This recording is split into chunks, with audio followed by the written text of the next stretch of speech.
I found a hidden door in my childhood bedroom when I moved back home. My parents' explanation left me speechless when my tech startup collapsed and took my savings with it. Moving back to my parents' house at 32 wasn't exactly on my vision board, but there I was, unpacking boxes in my childhood bedroom, surrounded by faded posters and participation trophies my mom refused to throw away. The first night back I couldn't sleep. The room felt smaller than I remembered, almost suffocating. Reens 3 a.m. I decided to rearrange the furniture to at least make the space feel like it belonged to an adult.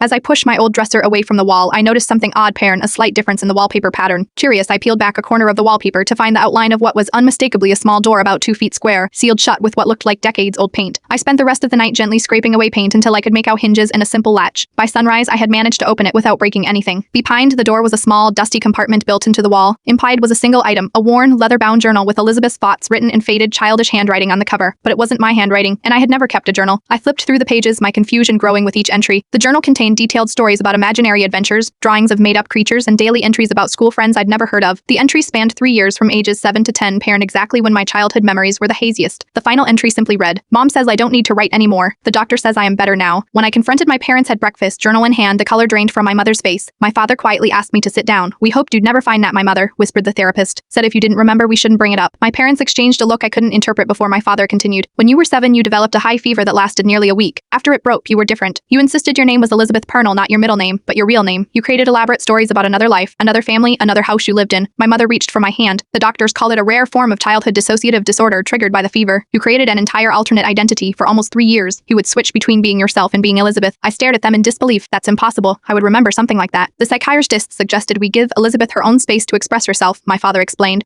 "We built that compartment as a place where she could keep her journal safe. When you finally stopped switching personalities, we sealed it up, repapered the wall, and moved the dresser. The doctor said your brain had likely blocked out the entire experience." My mother's eyes filled with tears. "We were so afraid you'd find it and it would trigger something. But you've been stable for over 20 years, so maybe it's good you know now." That night, I read every page of Elizabeth's journal. Her handwriting was similar to mine, but with subtle differences. Her stories were creative and detailed, pern adventures about a girl who could talk to animals and solve mysteries in her neighborhood. The strangest part, some entries described a fear of going away and being replaced by the other girl Elizabeth knew about me, even if I had no memory of her. I've been back at my parents' house for 3 months now. Sometimes I sit by the little door and try to remember being Elizabeth, but those memories remain locked away. My startup failure doesn't seem so catastrophic anymore. Parting not compared to discovering I once had an entire alternate personality I can't remember. Yesterday I found myself buying a new journal. On the first page I wrote, "Dear Elizabeth, I don't remember you, but I'd like to know your story." It felt right somehow, acknowledging this part of myself I never knew existed. My parents still look nervous when they see me writing in it, but the therapist I've started seeing says it's healthy paired integrating the parts of ourselves we've lost or hidden away. I am not sure what I'll find as I continue this journey, but for the first time since moving home I am curious about what comes next.